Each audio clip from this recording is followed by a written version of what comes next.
Because they sing songs, they pray with them, and they quotes. And it's like, where you just put a hole and you put the tag in the yard. So it's kind of easy and quick.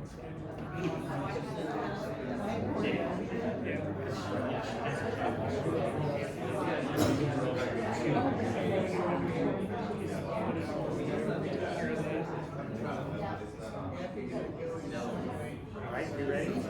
We're ready, and this mic is available if you want it.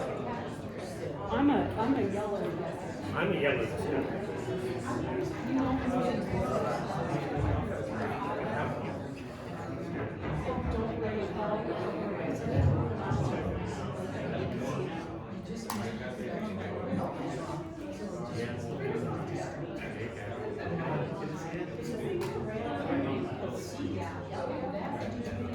Okay, let's go ahead and get started. Is this too loud? Of course, it's not good. See you too. Okay, I'm Mark, and normally I would be up here as Stephen and the others in a tie, a transportation tie of some kind, shape, or form. But since I don't have to do that anymore, I'm wearing a t-shirt that was given to me at a retirement party. So if you really want to be bored about urban transportation planning, this is the slide that explains it all. So where else can you wear something like that but to a group like you who will at least nod politely, you know, because you have to explain to spouses why you're counting cars. But anyway, so I am a professional talker. I'm used to talking. And we're going to talk about a really complex thing that I actually talked to this user group last year. Yeah, So this virtual, which was so much more difficult on this topic, I feel. So I think this is a good thing. So this is a version of that that's been updated, but please interrupt me whenever. How many of you know a lot about vehicle probe-based traffic counts? Did you say the middle? At least, yeah, all right. So, like I got to sit down with Susie for a while, so it's complicated, and I'm going to talk really fast because there's not nearly enough time to do this. So, stop me anytime you want. Realize you get the slides when you're done. There will be LJ will do computer magic, and you can rewatch this. If any of you rewatch this, you need psychological help, just let that go, but it will be there. So, you can use that. Okay, so blaming FHWA, which is a key aspect of your job, right? When everything's go wrong, blame Stephen. That's the way it works, all right? FHWA changed the rules. Back when I got started, HPMS was the sample, and I said, hey, you should actually track trucks, and that became a sample of the sample, and then, oh, we should add weigh in motion, and so you can blame me when you're not blaming Stephen for most of your ills in your life.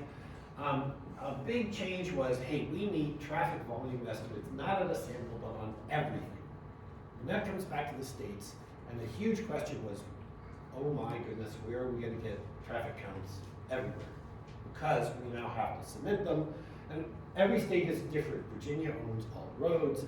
Everybody else says, well, we only keep this little batch of roads, and everything else goes to cities and counties and townships, and whomever your particular political jurisdictions are, and then you get to gather them up and ship them on to FHWA. And so the question was, if we have to have real data here, how are we going to do that? And the private sector stepped up and said, well, we've been giving you NPM RDS, the traffic performance statistics, congestion numbers everywhere, based on vehicle probes. We can give you volume 2. So that's great.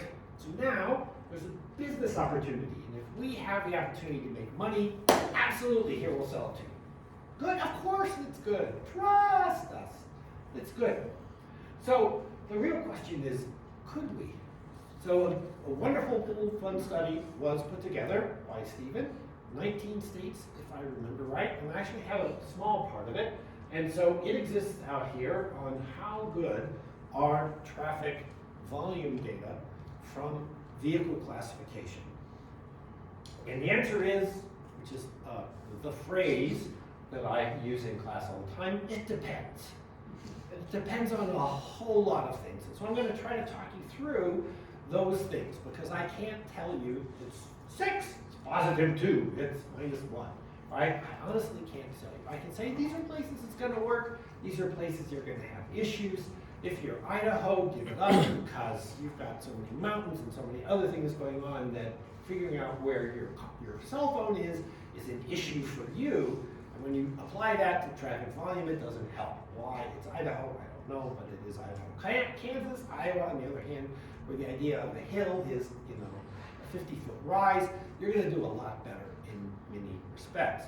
But there's still other things. So, great, we can talk about how good the data are, but you live the life I've spent much of my last 45 years doing, which is there's way more to it than just getting a traffic count. It's the system you have to put in it. It's what you're going to manipulate. It's what somebody asks you for. It's tracking it over time. It's being able to explain to Stephen why this number went up 50%. Because when sometimes that 50% is garbage, and sometimes it actually is real. The whole reason HPMS came about in the first place, back even before I started on this stuff, was that Washington would give FHWA an I-5 number, Oregon would give them an I-5 number on either side of the state line, and there's a river there, and Washington's would be 20% higher than Oregon's. And FHWA, well, what happened to them? Did they fall into the Columbia and get washed out? That's an environmental problem. Where does this go? And so we had to actually prove the numbers we've got. So as you start to think about your state, starts to think about how are we going to deal with our needs for traffic data, particularly traffic data everywhere. Is this a good solution? And is this a good solution? Accuracy is part of it, but there are a bunch of other things you want to think about. Okay? So we're going to talk a little more about these other things. Do I have to calibrate these giant models that take cell phone data and convert it into traffic volume? What about the things that it can't do? By the way, what things can't it do? And how do I enter it into high desert system? Because everything else in my DOT sucks data out of the high desert system. So if I can't put these numbers into the high desert system, all the rest of the system doesn't work. So those are things you want to consider. We're going to talk a little more about that. But first, everybody wants to know what the bleep is going on. So, vehicle probe data. The first thing is there's lots of vehicle probe data. You can get it from the new connected vehicle systems. Interestingly enough, in Sunday Seattle Times, which means we probably got it from the Washington Post or New York Times, there's a big article about data privacy, and the worst data privacy groups from collecting lots of data are the car companies. And every one of them flunked the new data privacy things. I agree. All right? So I have a new electric Kia. Well, it's a year old now. It's a wonderful little car. It does great. And it is connected. And one wonders what it's saying about where I drive, and what we drive, and what we do, and how we do it. That data system is being sucked out of my car and handed off to Kia, who does something with it. That's connected vehicles, and they are growing. And the good news is they're all about vehicles, which is nice. There are commercial fleet management systems, 2 big ones, one run by Qualcomm, one run by Trimble. They have different market areas. They help a bunch. By the way, UPS has their own, FedEx has their own. Neither UPS or FedEx share the data at all. Right? But they use it constantly. Taxi systems. These things have been around a long time. Here's where my vehicles are. This is what we're going to do. So if you can get that data, that's interesting stuff. Mobile cell phones. I would bet every one of you has a smartphone. Yes? Right? Your smartphone knows where it is for multiple reasons. One, it knows because it has to talk to a cell phone tower. Great, I know where it is. And that's how they communicate with you and you with it. It also has GPS. The reason is because when you do a 911 call from a cell phone, they have to figure out where you are. and they need to know really where you are. So they put in GPS. By the way, your cell phone is brilliant. It actually uses 3 different location systems to figure out where you are. Right? So, cell phones took advantage of that, and as you walk down the street and you look for something, it says, you know, oh, you drink a lot of coffee. You might want to know there's a Starbucks here, and there's a Caribou coffee here, and there's there. Don't you want one? And by the way, there's a gift coupon of minus 50 cents if you. Those are called location-based services. They take advantage of your cell phone. Of course, that means your ID, your information went to somebody, they shared it, usually with advertisers, who took advantage of it and did something. They can take that information and sell it to traffic data providers. They watch your phone go down the freeway, and they say, oh, this is how fast the freeway is going. This is where most NPM RDS data comes from. Location-based services, LBS, mobile phone stuff, right? And of course, you probably run a few Wi-Fi Bluetooth sniffers. You put up sensors, they see cell phones and a wide variety of other devices go by. You see it at this intersection, you see it at that intersection, you match them, you look at the time differential and say, ooh, this is how fast they're going. Several of you do turning movement counts, right? We often set up Bluetooth license plate readers, a variety of ways to do it, and you see, oh, this percentage of vehicles is turning left at this intersection. All of those are pro-based vehicle counts. So I can get all this stuff. The real question is they all change over time for a wide variety of reasons. They all have different sample rates, how many vehicles you see, what they are characteristic. The big new one is this LBS data set. And the reason is because everybody has a cell phone. And therefore, the cell phones are constantly collecting information. The applications, how many of you have Facebook on your phone? Facebook is the worst. Once they start to collect data on your system, trying to get rid of it, even when you throw out the Facebook app, it usually doesn't stop collecting data about you, right? So, LBS, as a result, is this huge stream of data, and they specifically pay for that by bringing it in and marketing it to people. So LBS is the primary source for most probe data, but we supplement it with all those other things out there. All right? Taking that data requires lots of tasks in order to turn it into the things you use for traffic data analysis. So, the problem with that is stuff changes over time.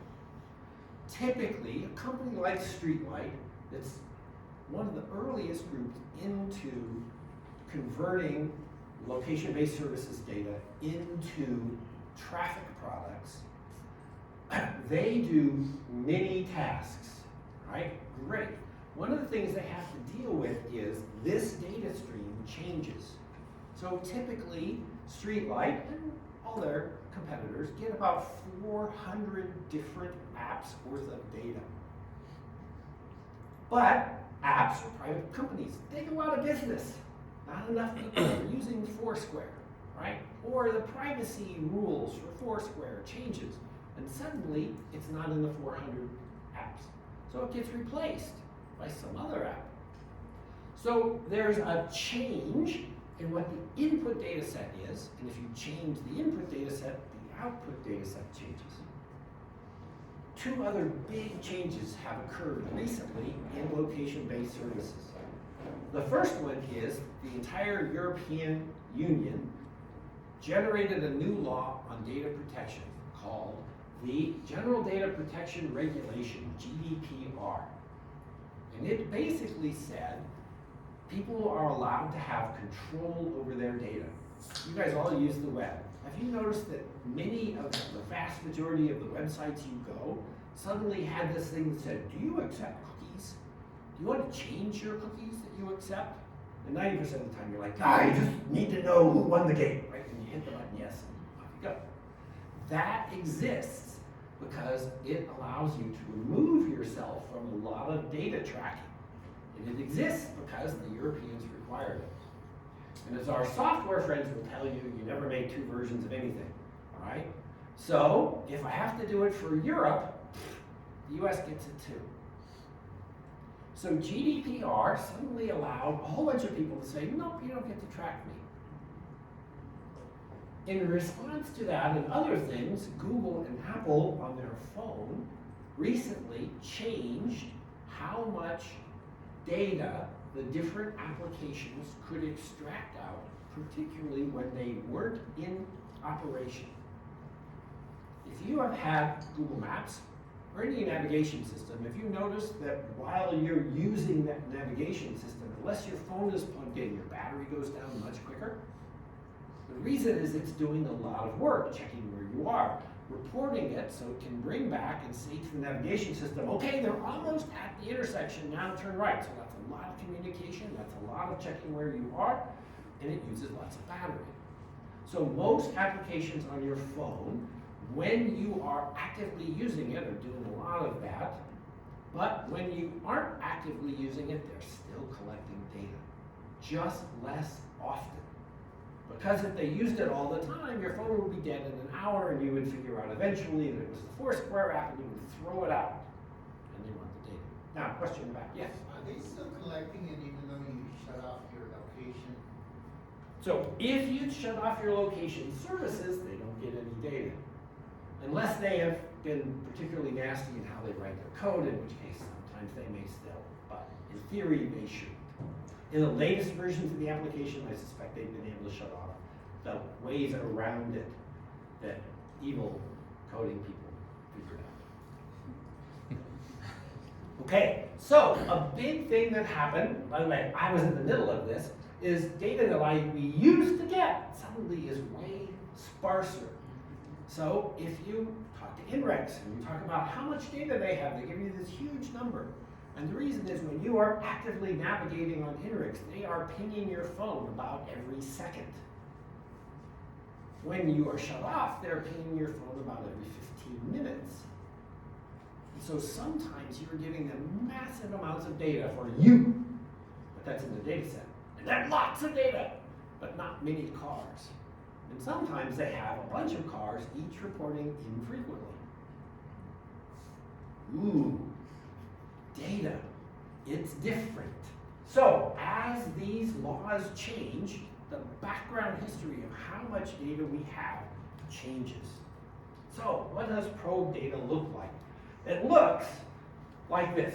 Here I am using mine. Again, I pick on INREX, I shouldn't, but they're Washington firm, so and I have students who are there. So what you get when you look at probe data is an ID. It starts with a MAC address, right, which is the electronic ID of your phone. And periodically you get an ID, a geographic location, and a timestamp. Now, if I track those together, I get what's called a trace. And I can figure out where you've been. Now, GPS is imperfect, right? If you pull up Google Maps, again, I'm just using Google as an example, but it doesn't matter, and you look at the little blue dot that shows you where you are. Have you ever noticed that the little blue dot kind of circles a little bit and moves? That's a GPS error. And it pings the satellite and goes, oh, you're here. Oh, no. You're over here. Oh, no. You're over here, right? And you work around a little bit. That's simply error built into the system, right? And that's cool. So sometimes you notice that this car is weaving back and forth in the lane. Now they may have had too much to drink, but in this case we're presuming it's just GPS error. So that's all right. The issues here are how many pings we get an hour from your device and how many devices are actually reporting. So total data is a combination of those things. How many devices plus how often we see each device. Some of which are every second, some of which are every 5 minutes, some of which are every 15 minutes, some of which are every hour. Now, if I have it every hour, wow, I don't know what your road path was. If I see it every second, I got you. All right? So, It's good for a wide variety of things. How do we do it? So, what I get are random points, and I have segmentation. You guys all know what segmentation is, right? Of course, you also know that in your DOT, there are probably 6 different versions of segmentation. There's roadway traffic volume segments. There are pavement segments. There are county segments. There are, well, the commissioner wanted them segments. There are all kinds of segments, right? So you have segmentation, and my segments, I have 4 of them, and I get data points. And obviously, this car probably did not leave off the road, but you never know, so we're believing that. So the first thing we do, once we grab this data, if it's a cell phone, location-based services, the first thing I have to do is say, is this person driving? If I'm looking at traffic data, are they walking, or riding the bike, or on a train?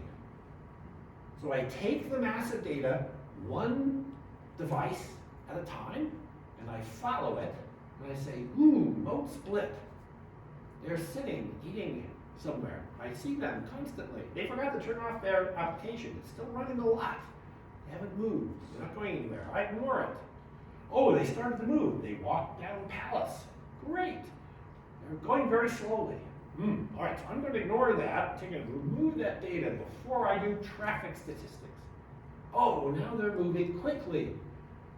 They're in a vehicle. Is it a bus? Is it a car? Is it a train? Oh, I know where I follow it. They're on the train. Never mind. Or whatever. Or add it to the train statistics. So I do mode split first. I'm in a car. By the way, first problem.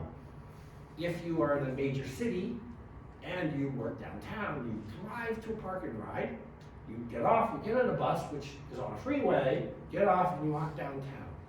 Do they see you enough to split that into a drive to the park and ride, and now I'm on a bus, and does that count? And walking, are they driving? How are they doing in that last little bit? When did I change? If I see every second, I can do that split. If I see every 15 minutes, I have error in the system. Okay, so once I do this split, I'm going to use fleet data. The great thing about fleet data, the great thing about connected vehicle, no mode split. So that error goes away. The problem is, my sample is smaller because I don't see all these phones. I only see people with brand new cars for connected vehicles. Another bias. Only new cars, only rich people in the system. All right? Because if I'm poor, I don't buy a car with electronic stuff, whatever. No, it gets me to work and back. Problem. So, the next thing I do, once I've said, okay, these are the cars. We got lots of data on cars. The next thing I do is called map snapping. I take the points and I say, this point goes to this road. Cool, I can do that. Right? I have several of you are GIS wizards, I'm sure. Other than that, you look for really young people who have great computer skills. Right? I have several of them. And you say, good, match these together. And that is wonderful until you get to complicated things. I have an HOV lane literally next to a general purpose lane, GP lane, right? And there's a paint stripe buffer. It's that helpful keeping people from getting out of the lanes. Okay, never mind. All right? Or even there's a 4-foot buffer, or there's a 12-foot buffer. Well, GPS doesn't do 12-foot differentials. So I can't tell you from probe data, are they in the HOV lane, or are they on the general purpose lane? Or if you're in Texas, are they on the frontage road, or are they on I-10? They got no clue. Unless you have enough data points to go, they're on I-10. Right? Yeah, they didn't get off and get back on. Although in Houston, they do get off and get back on to go around, whatever, because they're Houston. But this is the map snapping test. Once I do map snapping, the more data points I have, the more I can deal with some of the error in GPS. The once every hour point, I have a problem. Right? Because I only have one point, it's in the ski area, and they're going slowly. Are they going slowly because I-90, my favorite ski area, is messed up with snow? are they going slowly because they got off for gas? And that one data point happened to be on the ramp before they got on. I don't know. If I look at 30 points within that half an hour and they're all going 65, except the one going 15, I go, it's probably on the ramp. It's probably on the road next to the ramp. I'll ignore it. But that requires lots of data to make those decisions. Okay, so this is what I do to create the data set that says I have points here and here and here and here. And if I follow the trace, one person, multiple points, I can say, hey, you know, I didn't see this car on segment 2, but I can bet that he also crossed segment 2 because I saw him in segment 1 and I saw him in segment 3. But now I have privacy issues in that I can follow individuals. Ooh, you're not going to deal with this, but Streetlight and its competitors will deal with this. So once I gather this data and I look at it individual car by individual car, I can figure out how many cars in my data set, that's all I see, right, a sample, how many cars are using which road and how fast they're going. The how fast we're going is what turns into NPM RDS, right? I add them all together, and the good thing is 5% sample is a pretty good estimate of what's happening on this road. For traffic volume, a 5% sample, I'm trying to figure out how much traffic volume is there. My estimates aren't nearly as reliable on the traffic volume side as they are on the roadway performance side, right? Anyway, so we can do speeds from the GPS, which tells you how fast you're going. It's one of the hours of the GPS. Or I can do time-space calculations. From here to here, this is how fast they were going along this segment of roadway. Either one is fine, right? They're both useful. Once I have the ability to follow individual devices, I can do all kinds of things. Time and speed, reliability of the roadway in terms of its performance. I can do turning movements. Several of you are doing turning movements. Again, I'm just looking for the percentage of people who turn left, the percentage who turn right, the percentage who go straight. I don't need to know volume. Percentage is good. And if the road's big enough and I have a decent sample, life is not bad. Particularly since I bought it in one fell swoop and I didn't have to send a crew out there. All right, but I can also, by doing fancy math, I can start to do volume. I can do origin to destination. The problem with origin to destination is I have to figure out when the trip stopped. Now, if you stay there long enough, home and work, it's pretty easy, even on an hourly repeat cycle.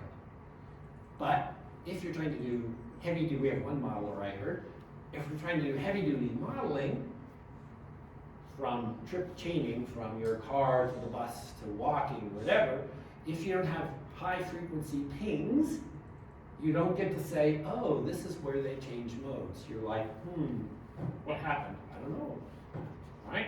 So these things are all possible, and how good they are varies over time.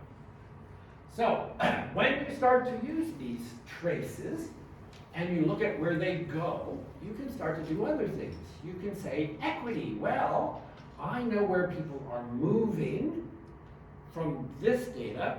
I can look at where the bus network goes and say, well, there are a bunch of people going from here to here, but nobody is riding the bus from here to here. We already have routes from here to here. Maybe we should do that. Cool planning activities. You can do operational analysis. Which road is working? Which isn't? How are people turning? Where are they coming from? How could we do that? Cool analysis. Realizing that the data are imperfect, but they're way better than other things, or lack of it. A great one is evacuation planning, because phones don't care where the roads are, right? The phones go where the phones are. And you can look at what happened in the last hurricane evacuation. Where are the flows? Where do they come from? Where do they go? Planning ahead based on what we saw before. Ooh, what's going on? Without having to send survey crews out. You're going to stand on this roadway until the wind hits 100 miles an hour, and then you can leave, right? No, you don't want to do those things.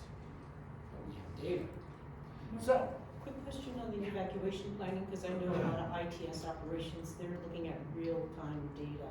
So for the evacuation planning using probe data, isn't that historical? Yeah, it's mostly historical, although, again, you can get real-time data, real-time, it's about 15 minutes delay. Oh, okay, So you can buy that stuff, okay, right? yeah, must be costly. It, Just saying. I'm shocked that you would think that, but again, you can look at Google Maps, right? Yeah. What you get is what's available to that particular vendor. And, you know, Google is the evil empire. By the way, I work at a university. I had the universities, I got a new definition of a university, particularly a big, important one like mine, right? A university is actually a hedge fund that hands out degrees. I thought, wow, anybody who's paying attention to college football right now, that's really true. Right? Now I saw a hand go up over there. Yes. Yeah, so what happens if, for example, like collecting vehicle glass? Some of these things, you know, we have Delaware has a lot of farms. A lot of those guys are not driving any smart cars. If anything, they're just gonna have old trucks and cell phones, obviously cell phones. But how would you, you know, how can you not miss all those vehicles that don't have any other information other than the cell phone that the person has in them to collect that type of glass? So that is a great question, and it's skipping ahead to some of the stuff. I'm just going to deal with I'm going to deal with it right now because it's not really part of this, but it is a huge part of it. So the odds are their cell phones tell you that there are vehicles on the road. So you get some sample of them. Again, the real question, if they're a farm worker, they might not be using any of the 400 apps that they're being downloaded to or being sold to the streetlights of the world, right? So you might still miss them, but the odds are you'll get them. What you don't know is trucks. So the interesting thing, again, there are two big fleet management systems. So if I'm Streetlight, I don't just do LBS. I go and buy Qualcomm's data, and I go and buy Trimble's data. And I can never remember one, from the market perspective, one of them has most of the long-haul trucks. The other one has most of the local delivery markets. But the farm to market, they're not paying for, it's a farmer. He doesn't care. He knows where his truck is. It's, sitting right up. So they're not in the data set. So in the bias, a thing you lose when you go to probe data is vehicle classification. You don't get it. And even when you do the fleet management stuff, the good news is they know their trucks. And if you know, oops, that's my 20-minute timer. Boy, am I was gonna give you 20 minutes, but I'm glad you did that. I am so not too much. Welcome. I'll, if you can believe this, I'm gonna go faster. I'll have another question for you once you're done. Well, we have 20 minutes worth of Yeah. questions, and Yes, I will yes. let the ladies in Yeah. charge of this, shut me up. That's okay. So, but this is exactly what I said. There's more to it than buying. What you get when you buy probe data is great geographic coverage of pretty good quality. We're just going to say that, pretty good quality. But you give up a bunch of other stuff. And one of the things you give up is good class data. Because there isn't a mechanism to do good class data. And the two primary sources of truck probes have significant bias issues in them. One, they miss whole groups of people. No UPS, no FedEx, because they hold their data really tightly, right? But also, there's drayage trucks. The lowest paid truck drivers in the world are U.S. drayage truck guys, right? They drive awful vehicles that barely run and spew smoke, but it's a job, right? And they can do it. So that's something you give up. So the best benefit for this data would be to create travel trends and models for. It fills wonderful voids in what you've got, depending on what you're willing to pay for. It's like NPM RDS is not perfect, but it gives you a whole bunch of data on where congestion is, when it forms, how long it lasts. Great, but it doesn't do anything else for you, right? So you still, if you want to size it, you need volume statistics, or you're going to send somebody out there to count it, you already have it. Here's a way to add volume wherever you need it. But you need classification? Is it good enough at this place? Well, maybe, Is it good enough for design? Well, maybe. Is it good enough for, and this is the real discussions, the secondary discussions that have to happen in your agencies, right? It's not a panacea, but woo, it does some pretty cool stuff. And that's it's ITS data. Oh, it's good for this. Oh, they don't pay attention to that. Oh, do I really use it? Can I work with it? And those are the wonderful, difficult internal discussions of how we use it. Right. So I'm going to jump through here. This is the basic. Look. I would just, Yeah. how are we factoring in, like, if somebody who has a personal phone and a work phone, and I drive hundreds of miles every day? You show up twice. It depends on what apps are on your work phone, because the apps on your work phone might be pretty limited, whereas the apps on your own. My wife is off to the quilt store tonight, right? And so the quilting app on her phone, who knows whether they're doing it, right? But that won't be on your work phone. So that's a problem. But a source of error that I wish people did. In Seattle, 1984, we turned down huge quantities of federal money to build a rail line. We went to Atlanta, they built MARTA, okay? But we built HOV lanes. We were huge into HOV lanes early, and we stuck all our transit buses on them. So from a bias perspective, everybody on the bus, particularly suburban commuter buses, are all on their phones. So do you know how much data? But it's one vehicle, but it's got 70 people in it. So how are you handling that as a bias source? Well, we overestimate some of our freeways because they have HOV lanes that are heavily used, and we have a few others that aren't that heavily used. And does the math know what's going on? And it's a problem. So this is a limitation. How many phones do you have? How many people are in your car? Are you kind of sources of bias? So great job. Thank you very much, ma'am. Very good information and good insight on the proper data. I have a lot of questions, but to save the time, I just ask only one.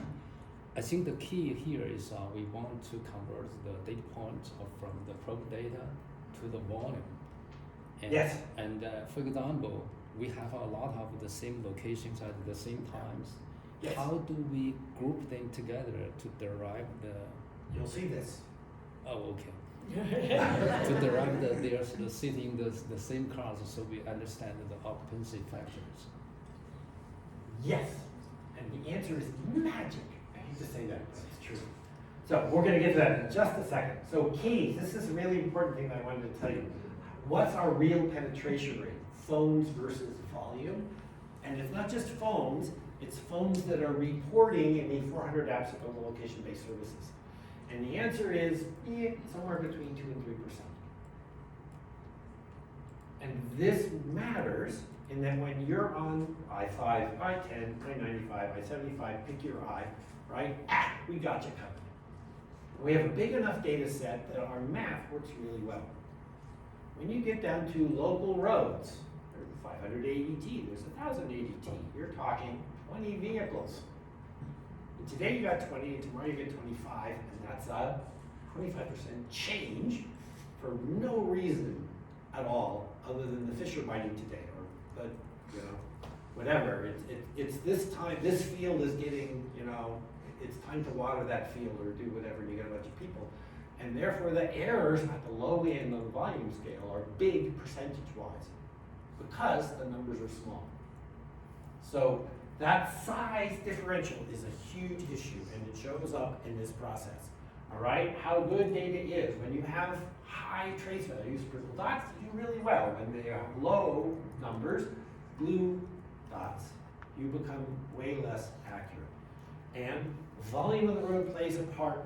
Where you are plays a part, meaning Idaho versus Los Angeles, right? Where you are, even in residential roads in Los Angeles, they're all on their phones, which they may not be in Idaho or in, far western Montana. They don't have a reason to turn their phone on, all right? So here's the process. So how do we go from these random points, which I've done a bunch of math to up front. They're cars, they're not cars. I understand what they are. The basic process is called machine learning. And it is a computer system concept, and there are multiple mathematical models that are applied to it. And the human version of it is we take a bunch of data, we stick it in the computer, we push the button, and it does massive amounts of math. and it spits out an answer, is that there is a correlation between this and that. And you just have to trust it. Trust me. Right? So the way they do it is they take incoming data, all of the probe data that they have, a wide variety of other context data, census data. We can estimate where your phone lives. Matter of fact, I do that because I just watch where your phone is. I don't have to know anything about you, just look at the phone. I look at that trace data and say, ooh, they spend the night here because they spend a bunch of hours. So that's where this phone lives.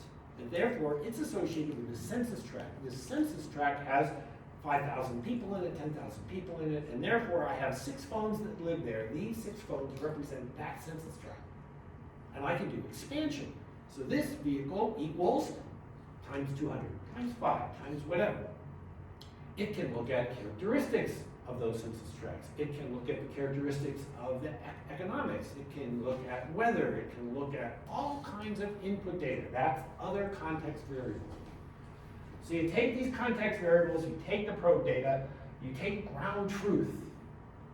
What's ground truth? You guys know there's no such thing as truth in traffic volume, right? There's a pretty damn good estimate. You have, there are a couple of you who are permanent counter people, right? Your permanent counters are perfect. They count 365 days a year, right there. No, right? We have perfect count. They're pretty damn good when they work.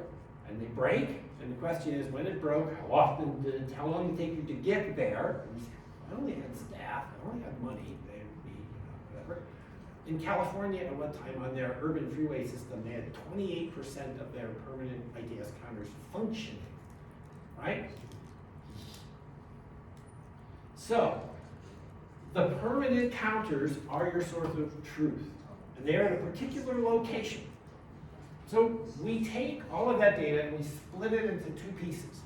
One piece is our training data set. It's usually about 3/4 of the data set. The other 25% of my permanent counters, I hold over here. They're my test data set. I take the context variables, the probe data, and the ground truth, and I stick it into the magic map, and I let it run, and I work to figure out what it is. And the current mathematical approach that seems to work best is called random forest, which is basically a giant tree structure that says, if I see this, it goes this way, if I see that, I go this way, if I see this, I go this way, if I see that, I go this way, and the result is this relationship, mathematical formula. But if I see something else, I go this way, if I see something else, I go this way, if I see something else, I go this way, different mathematical formulas. So what I do in the eastern part of the state on Little Road is very different than the mathematics I do on the western part of the state, the urban big freeway. And you and they, the computer scientists, have no clue what's really going on. But they get a big data set out of it, and they do a comparison at your places where you have permanent counters, and they say, look how close we are at all of these places. We're plus or minus 3%, 5%, 20% in these areas. And then you go back and do it again, only instead of taking the top 25, first 25 permanent counters and sticking them in the test data set, which is what your comparison really is in the end, I take a different 25 counters and do it again, and I compare those errors. I take a different 25, do it again, compare those errors. Okay? That process is how it's called cross-validation, and they do the math multiple times to get an estimate of what the errors really are, depending on what your inputs variables are, to deal with the fact that you only have 300 permanent counters. Cross-validation gives you the best estimate of the errors you actually see. And they fill them all in at the end, and that is what this is. So this cross-validation process tunes the model to compare what happens when I do this awful magical math. Do they really understand? No. Do they have a pretty good idea? Yeah. Right? This is what happens. Susie. Mark, is it safe to say when we're looking at this slide and it says the basic methodology that this is the black box that Yep. some of the DOTs are referring to? Yep. And some of their concern in using probe data is not understanding what we see on this slide. The data sources in addition to that cross-validation and understanding where some of the probe data is coming from. So in part, this slide says a lot. because that's the hidden things. I think Drew and I did some calls with some of the other DOTs other than in this room, and that was one of their concerns, what they call the black box. So- That's absolutely true, and it is not just a black box to you, it's a black box to them. They know that it's a random forest model. They've tried random forest, they've tried gradient boosting, they've tried, and this is 47 computer science approaches to data. From a human perspective, it's the same thing. We have some mathematical techniques that follow really good statistical models. We throw the data in a box, we push the button, and it runs for a very long time and spits out stuff. And I see the results, but I don't understand what's going on. Because like in that random forest, different things happen in hundreds, literally hundreds of different trees, right? And so how do you summarize what's happening on those hundreds of different trees? Well, if you pay them enough, they can follow each and every tree and say, this is what happens, and this is what happens, and this is what happens, right? But then they will take the data 6 months from now with a very slightly different input data set, and they will run the models, and all of those mathematical equations will change. Most of them just a little. Some of them not at all, and a few of them a lot, because Foursquare disappeared, and therefore that is missing. When you're looking at this, the real key thing for you is what's the probe data sets you're using? Do you have truck data at all in it or not? Or are you relying entirely on cell phones? Are you not doing anything with cell phones? You're just using connected vehicle data. What is your other context variables? So I was commenting on the HOV thing. So is HOV lane one of the input context variables or not? If it is, I have a hope that you will pay attention. It will come out. My fear will come out, right? Because it'll be one of those things in the random forest tree. Oh, there's an HOV lane, and it's big, and it's, okay, I've got that. And maybe, oh, you have transit schedules in it. But if they don't have anything to do with HOV lanes, then I have a legitimate fear that there could be a bias problem on heavy HOV use roadways versus not heavy HOV use roadways because of that. I saw a question, I have 5 minutes, yes, I know. Question done. Please, Mark, please into this, into the pain. Okay, so this whole process works pretty well when you have really large data. It fails when you have small data, just like all math, right? When you start to divide by really small numbers, you guys are used to dealing with low volume roads. It's on your list. Oh, dear God, what do we do with low volume roads? Small volumes cause problems, and therefore that has problems here. So, unusual, weird stuff. Ski areas, right? You can't calibrate these models to ski areas unless you have some permanent counters at ski areas to tell them what's going on. Because if they don't train the model to deal with ski areas, and an input variable says ski area, you don't know what's going on.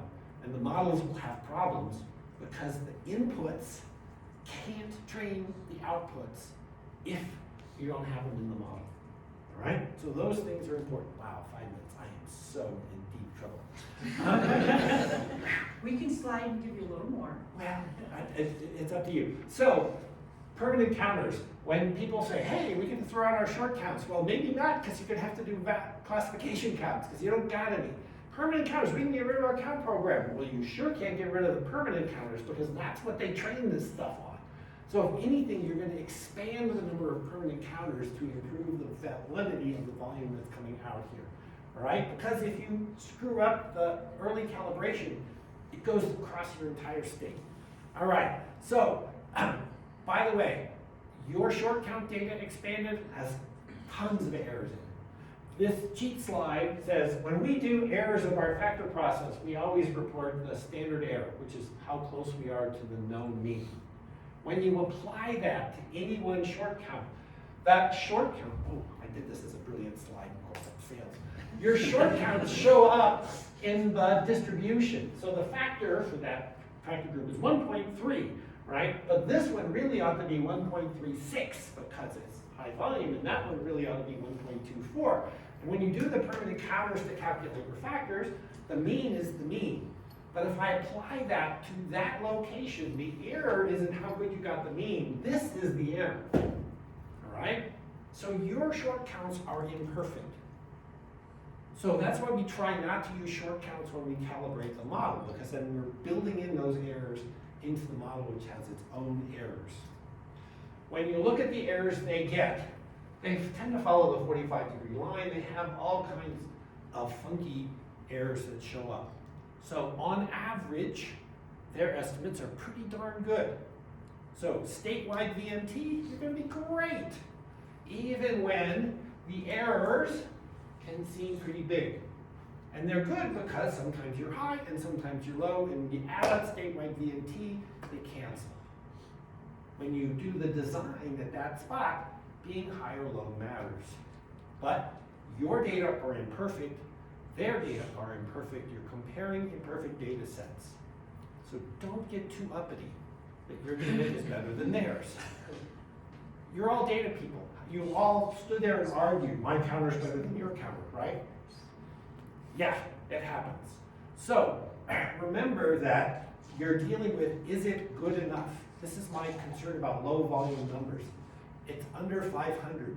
You don't care if it's 400, 300, or 700. No traffic engineering outcome changes if it's 400 versus 700. It doesn't matter what that error is. On average, you want to have that nice normal distribution. The VMT numbers will come out. You have to realize that below 500, your counts have the same issues they do. The big thing is, if I'm not out doing short counts, do I get these other things? Probe data does AADT pretty well, particularly on higher volume roads. But it struggles as you get the numbers smaller and smaller and smaller. Which, volume by hour, small numbers. Directional, not as small, but smaller, right?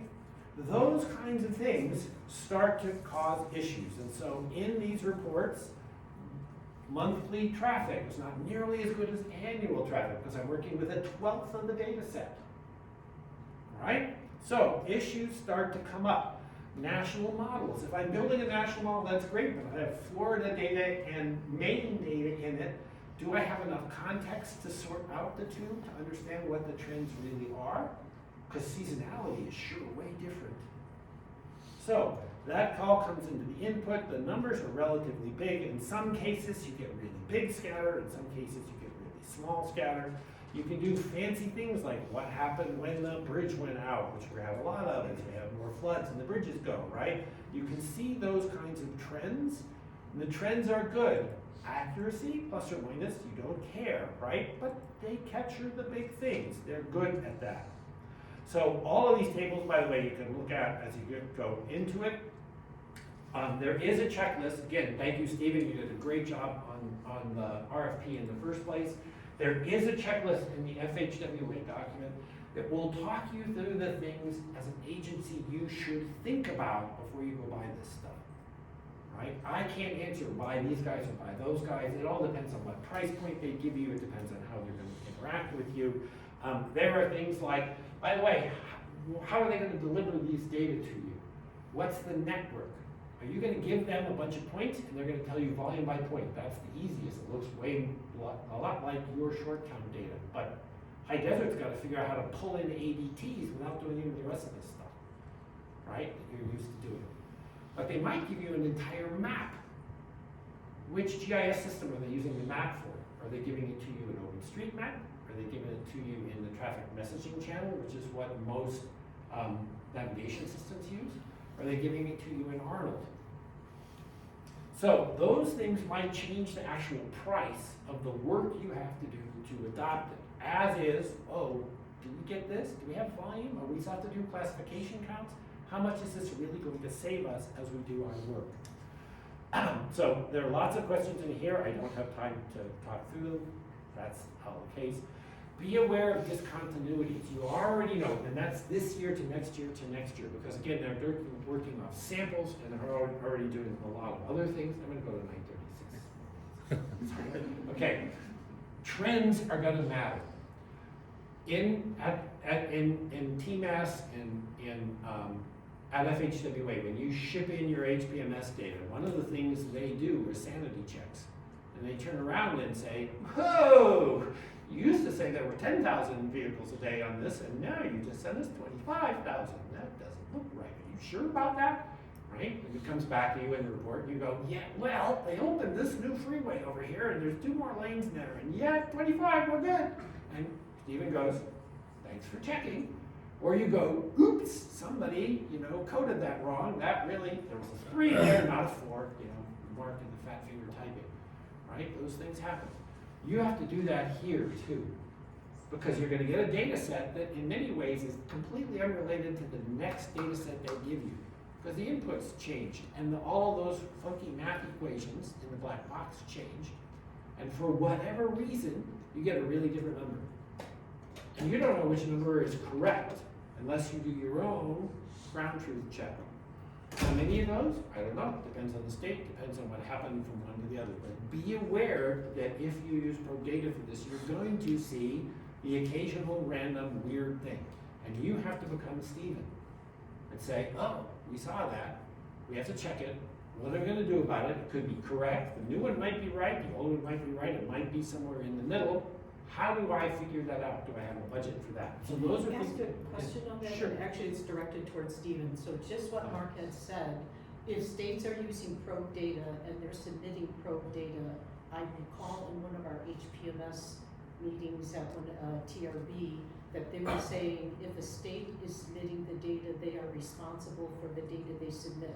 If FHWA inputs and supplements a state's data, FHWA will be responsible for that data. Is it true that? FHWA doesn't augment any agency's Correct, data. correct. At this point, no, but I recall Tom Roth, and maybe he was just giving an example. So if a state is using probe data, are they responsible for the number they submit You're talking about HPMS? into No. HPMS or even to TMAS? Well, okay, those are two completely different systems. Yep, and could you So- answer to both?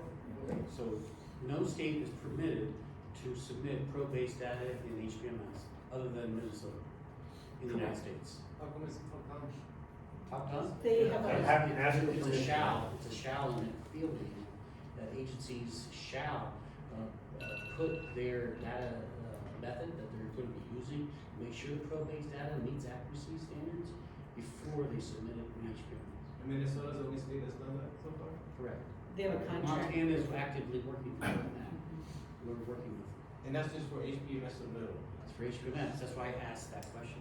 If you use it for other data sources, of course, you could use it for safety or for bridges or whatever other reasons you deem it accurate enough to use it, but you shall not submit it to HPMS until you've received the division office approval of your method of what Mark just detailed, of how you make sure it's accurate. What about for TMAS? Are states already submitting No one's. some of that data to TMAS? Like, obviously, it's just gonna be volume.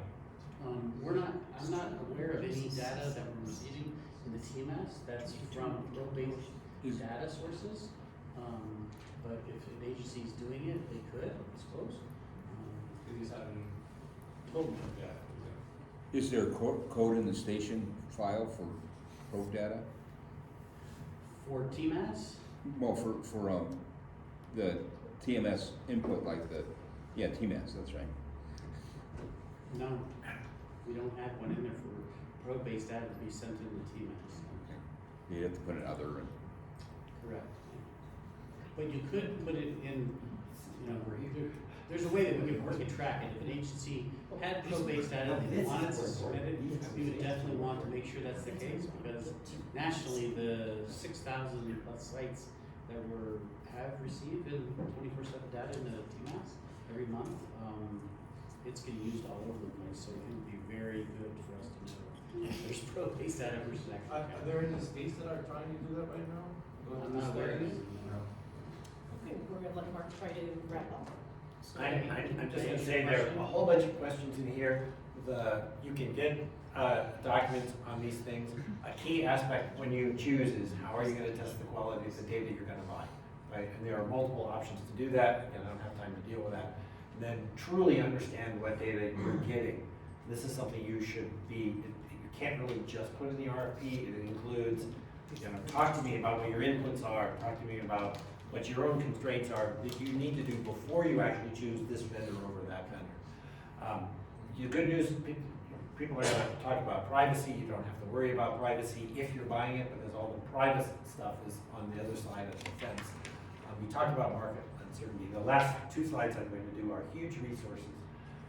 These are the two main documents that came out of the work that I mentioned that Stephen led on the pool fund study. Please go take a look at them. The one is the big giant document which you will slide your way through. It's, I don't know, what, 230 pages of incredibly detailed stuff about accuracy of counts, as well as how well are D's and K's and all the rest of that stuff done. Those were those slides I flew right through. So feel free.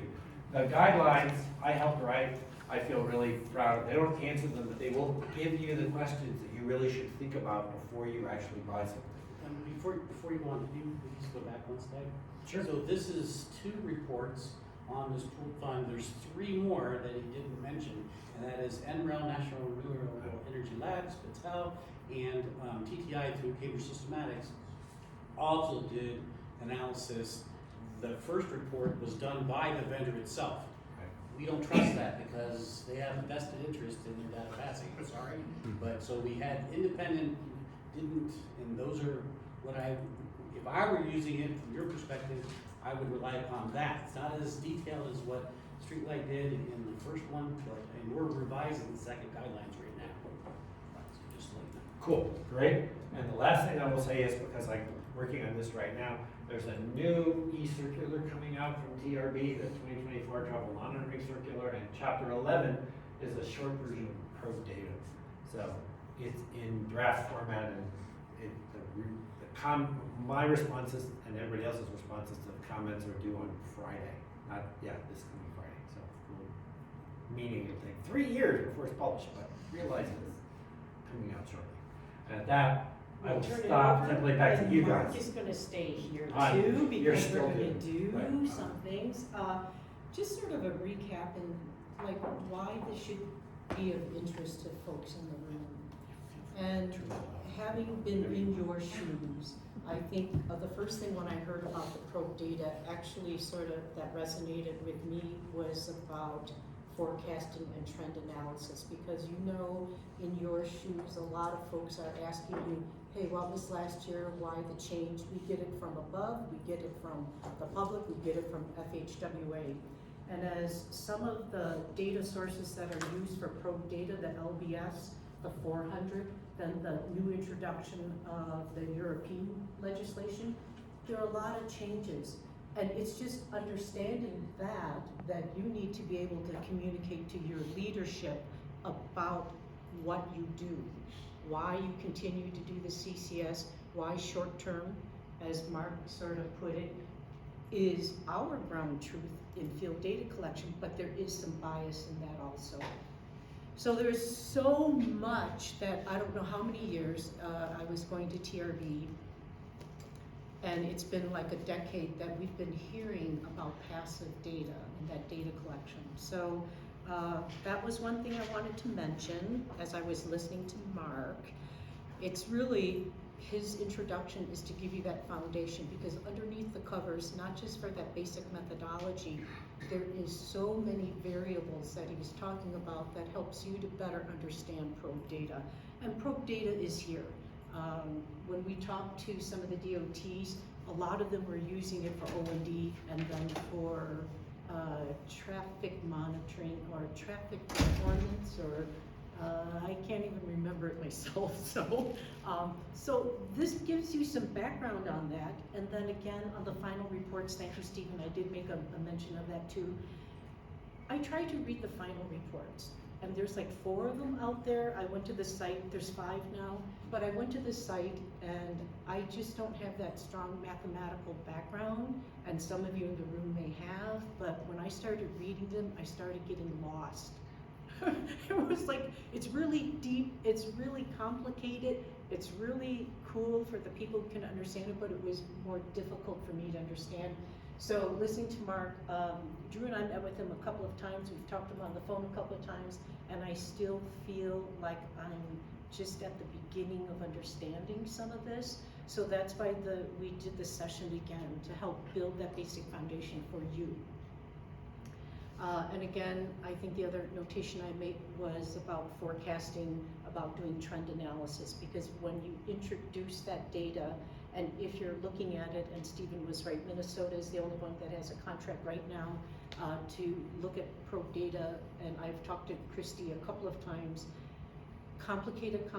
They built in a lot of quality control models to look at the probe data in conjunction. They are still collecting, field data collecting on the same spot to do comparisons. The problem you have with that is that bias that you have in your short-term count itself. So there's a lot of variables, looking even at short-term, looking at that threshold of what you call low-volume roads.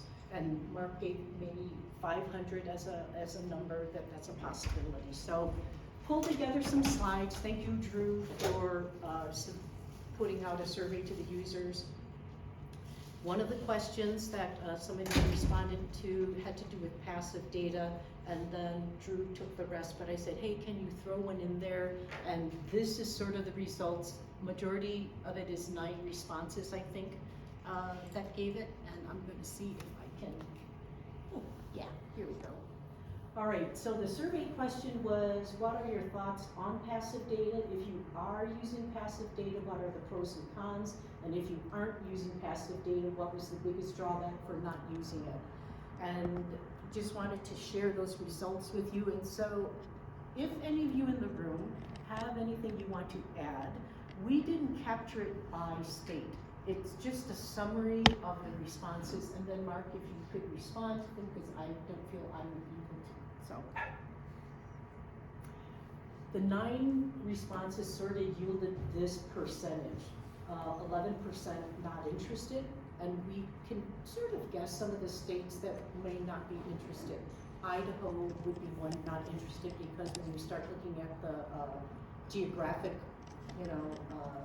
thing of Idaho, the hills, being able to collect cell phone data, so they sort of backed away from it. Interested but need more information, purchasing and using, those two hit about the same.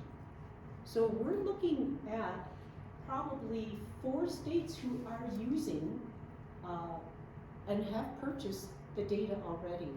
And those states could probably tell you better than me, it comes at a hefty price. So if you're using the data, you're typically not using it just for traffic only. You're using it for multiple reasons, because it's not cheap. And if you're going to use it, you have to understand software to be able to set it up so that you can use the data responsibly. Interested but need more information, and that was in part why we had that session today, to go over again some of the basic concepts to help you understand what are some of the things you as a DOT need to think about if you're going to use probe data. These were the responses that we got. So difficulty in extracting and timeline with HPMS, source of the road network used by the vendor, and I'm thinking that's meaning the data source. Probably means OSM versus QC versus. So my guess is it means what's the road, the map road network that you're using, because if they give it to you in OpenStreetMap and your system doesn't know how to connect OpenStreetMap to your GIS system, that causes problems. Can I speak to that? So Sure. Federal Highway doing an analysis with Montana, and they gave us a very large data set for a whole year. And what we found out is that the particular data set that they were using, which happens to be streetlight data, that they, the way they set their quote-unquote gates of what you're using for the segment, where you place that gate makes a big difference on the AET value that you obtain. I think that's what that's referring to specifically, is the gating, because you can set auto gating across your whole system. Okay, boom, you get your answer and you're done.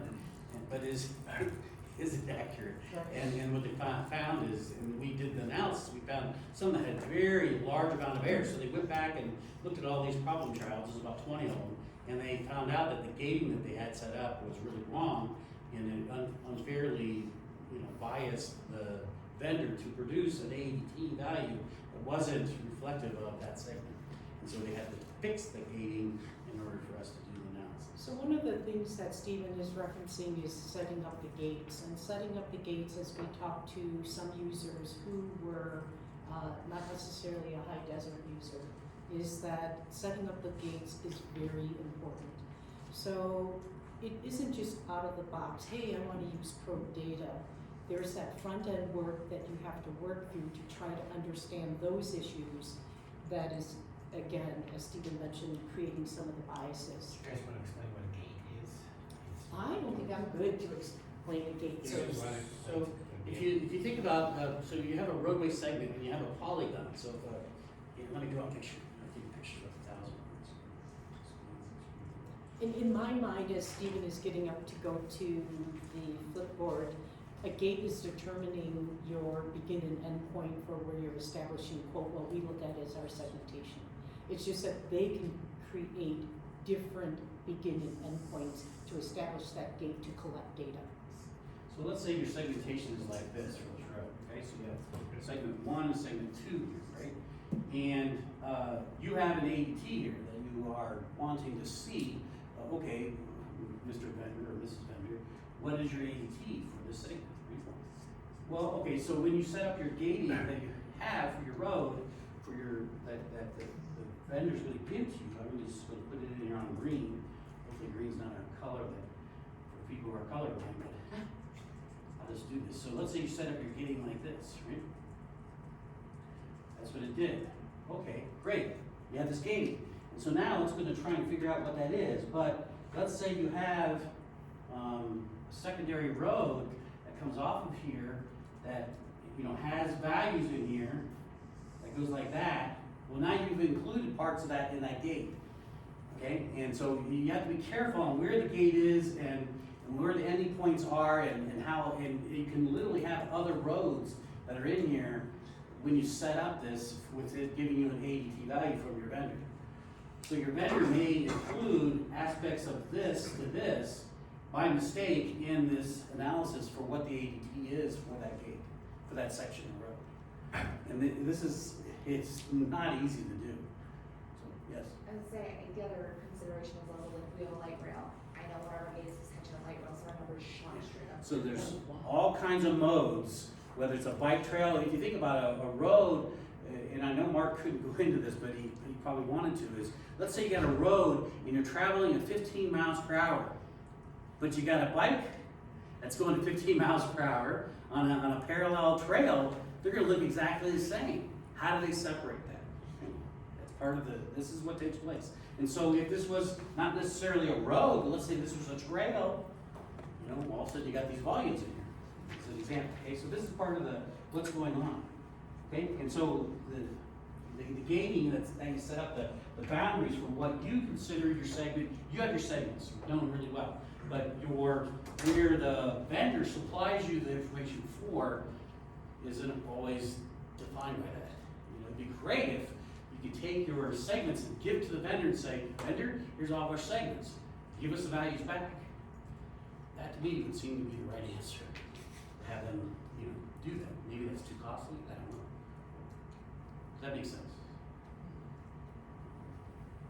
Thank you, Stephen.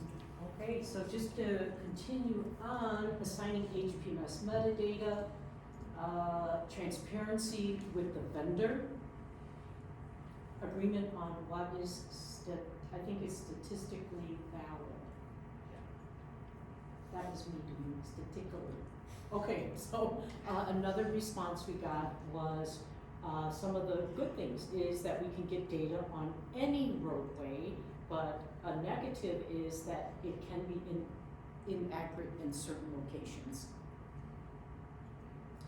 So when you start looking at these responses, and again, 9 of you who are in here, it doesn't sound promising, not sure what else is available, would be interested in how the states are using ITS data and what type of agreements or maintenance and data exchanges may be in place. And any of you who have tried to do ITS data and planning data, recognize that there's challenges in that in itself also. So some of those that you speak to is ITS data isn't necessarily always looking at having it available, but available more so when there are traffic issues, etc. So if an ITS station is down, that's less of an issue unless there is congestion.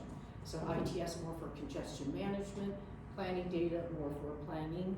But if you're using it, I think Wisconsin did a study looking at these two data sets, and there were some interesting, and I'm sure Stephen and Mark would speak to that, but this was raised by one of the states. It isn't representative. If you're gonna use ITS data, I would implore you to use the new FHWA ATT method because it allows for holes in your data, which ITS data oftentimes has that. Yes. It doesn't require the full 24 hours worth of data.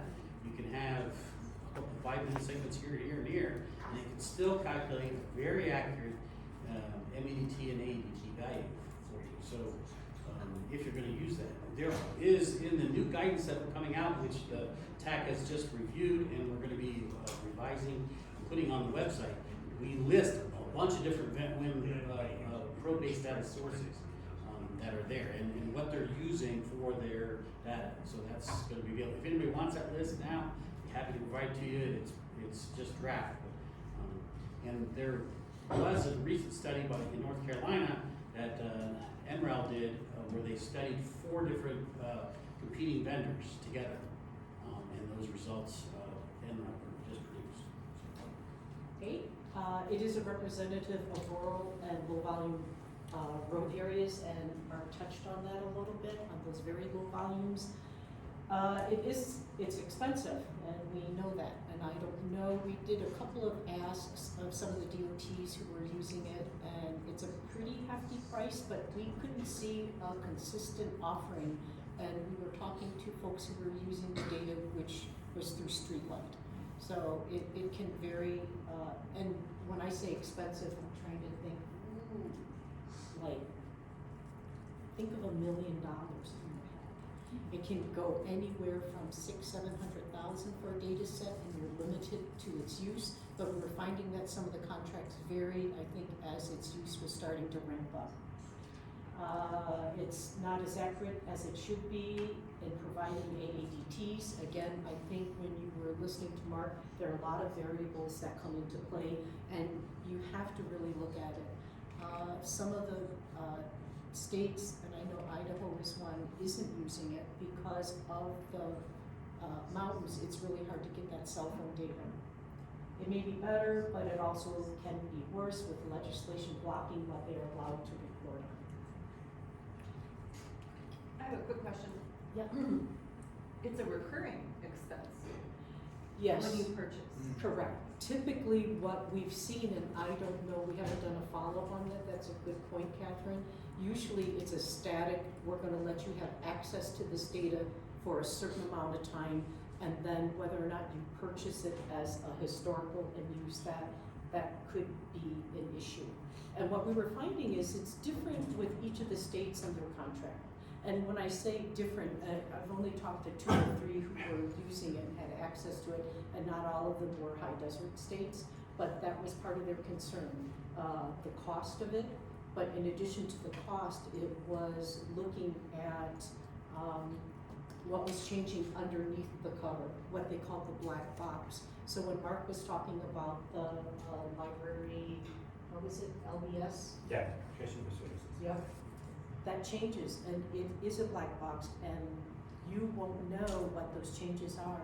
And so the recent change, and it was talking with Iowa, had to do with, I think they switched in some of the European market that you put up there, that added a whole different change because of their privacy issues. So they started changing the algorithm underneath it. So when you're using it, you're less familiar with what's underneath the covers. So I'm not saying that all the data is bad, but I think as a DOT, we're really at its infancy in a lot of ways. I recall back when I was with the DOT, it's been a long haul, Stephen, to get to the point to be able to do the study that FHWA did on passive data. and I think we're making headway in getting there. But you as a DOT need to be aware of some of these issues so you can help mitigate them for your own state, because it'll be different for each of you. But it is a big topic, and I would say that a lot of you are invested in trying to figure out different ways. In most, if I'm correct, if we're looking at passive data, it's a replacement of your short-term data set or maybe a supplement to it, and not replacing your continuous count, because the continuous count in your DOT is part of the foundation that they use to help establish their ground truth. I think you just answered my question. The driving force behind this is, to supplement the short-term count portion of the program. Because from the stuff that I heard today, there's so many factors that can make this data go bad, and just so much money to be invested in data that we can't even use to provide TMAS with information or HPMS with information. So I just don't understand why a state would use this data other than just to create travel models or anything other than that. I think I would like Stephen and Mark to have just a quick 5 minutes each to talk about that, because I'm sort of in your camp in terms of, I feel we're at its infancy, but the pooled fund that Stephen led was a big shift towards moving in that direction that I think is giving the folks a lot of information. But for me, in reading the reports, and I did try to get through all those reports, Stephen, it was really difficult. I felt I was out of my realm when they started getting into the calculations. So I'll let these two. I have a really quick question, and what I'm confused about then is TMAS is a continuous. Yes. Excuse me? TMAS is a continuous data repository, so Um, how? Yes and no. So for volume, class, yes. For weight and motion, we accept both, and for micromobility, we accept both. But you're not gonna get weight data from these folks. So No. I'm not finding when we keep referring to TMAS and probe data, I'm thinking that's like an oxymoron. I wouldn't see why somebody would submit their probe-based data as a permanent site in the United States. It seems kind of weird to do that, but. Yeah, so You I'm could, I just making suppose. that point because it's sounding when we're talking like it's a possibility, but it's really. It's really more for short term, and I think that's really a good point, Catherine, that you're raising, because we probably haven't been clear then in terms of Yeah. what that means, and it's really in lieu of your short term data. We have several cell towers that only cover one road, like I-15 out in the middle of no place. And so that would give us that cell tower, how many cell phones go by it, would tell us almost exactly how much volume is on the road, given that all cars had cell phones and they were all on. But, And only one cell. and that could be a point source for a counter. 3 minutes, 3 minutes. Sure. Oh, I'm not gonna use 3 in this case. I guess my answer, the way I look at it is, it's a price performance issue. The big problem is probe data, I'm gonna pick numbers, right? It's $1 million for a year, right? If it was $100,000 for a year, it would be a no-brainer.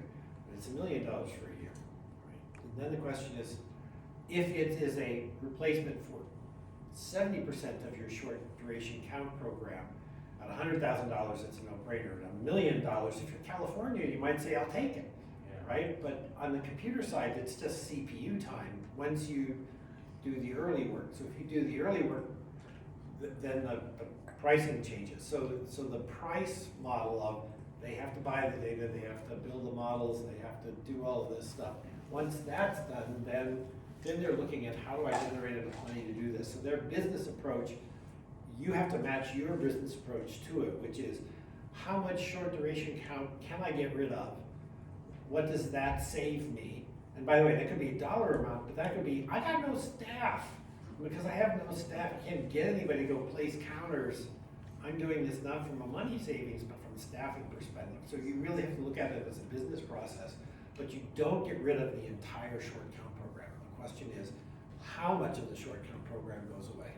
Because you may use that to do the ground truth checks of this is a weird number compared to last. We're gonna go count it and see what we get. That could be part of it. It could also be, we don't get the classification data, and so we're gonna have a classification program still, because we have to do that. So it is a replacement for short duration counts, but it's not total, and you really wanna look at your business process and their price and their business process, and that will lead you to, yes, we can do it. I And we think might it do will. it as joint states, you know, states that share geographic areas, you know, the two Dakotas work together, of course you should. Right? Maybe you can get a cheaper price by working North and South Dakota together, or Alabama and Mississippi, just because, right? Steve. All right, so I'm gonna take a little different path, at least this is what I've seen from agencies that are doing this. I'm gonna ask you a question, so hopefully it doesn't count towards my 3 minutes. When you have a short-term count, how do you assign it to a factor group? You push the magic jackalope button and it does it for you? Or do you actually know how it gets assigned? How do you do it? Anybody? Mark can answer that. I can't. Anybody can answer it. Come on, somebody, give me an answer. If you want to answer it, Mark, how do you do it? It depends. No. We need better than that. Well, I know you're getting older and the pens are becoming something that you might be. Not going down that It will have a different value or different meaning for me shortly, but it will still be part of my life. But it depends on how you build your factor groups, right? If you build your factor groups around functional classification, somebody in 1962 said this was a function class 6, and so it is. You know, So- some people do it geographically. It's in this county, and therefore it goes there. So there's a historical method that you may have assigned it to, and you're relying upon that in order to do it. With expert knowledge of whatever's done or whatever, okay, so that could be. What you have at a 48-hour count or a count is you have an hourly distribution for that X number of days you did the count. That's it, that's all you have. You have class data, you can use that too. That's all you have. Now let's talk probe data. At that site, I could give you hour-of-day distributions over multiple days in the year. Would that help you with assigning it to the proper factor group? Oh yeah, it's huge. And that's what agencies are looking at doing. So the probe data would help you in the proper assignment, and that's probably one of the largest sources of errors that we have on our local counts, is I've got a count, and what factor group is it assigned to? Is it when it was assigned in 1960, and I'm still using the same factor group for its distribution that it has now, the same? And it's highly likely things have changed over time. And just because it historically has been assigned to that factor group doesn't mean it needs to remain. So that's what they're using it for. That's one of the main, and I see that as a big positive. It doesn't have to be accuracy, it helps us with better assigning of our factor groups for portable counts, because we just don't have enough on our portable counts to know those. Meyer, model inventory roadway elements. Agencies are using it for reporting of what's going to be needed for Meyer, which is ADT on all public paved roads. And there's a lot of roadway segments where agencies don't have counts. Okay? So we're adding into the guidance, including portable counts now and how to use portable counts. If you're going to augment that with your analysis that you're going to do, we're including that now, which is a huge change. It was not in the original guidance that we had. And, well, it was mentioned, but it wasn't, the mathematical behind it is that we're including that now. And those are the two areas I really foresee them going. And our threshold was 20,000 ADT, was what we found from the analysis. 20,000 and up, you're more than likely going to be good enough. 20,000 below, probably not. There's a lot of variables in that, as Mark already detailed, really, really well. Does that help? It does. Thank Sure. you so much. Appreciate it, Mark and Stephen, for your response. There is a lot to, as you can see, when you start considering using passive data. And if you are one of the states currently using passive data, hopefully some of the things that you heard this morning is going to be really relevant in terms of, as you look at the use of that data, what you should continue to put in place as a DOT to manage that program. Typically, I think the states that are purchasing it, it is a high price, it isn't low. But states are using it not just for traffic, they're using it for who can spiel out quickly. Say from the school, bridge program, railroad crossings, There's a bunch of them. So I think as you look at the data, you're the data steward to look at what that means to your DOT, and they will be looking at you to be able to help them make some of that determination and those decisions, pros and cons, et cetera. And so thank you, Stephen, thank you, Mark, for all your comments, because I think it's very helpful, and you can always reach out to High Desert, and we would reach out to our experts and try to get more collaboration on it. So thank you guys. I know it's break time. We're right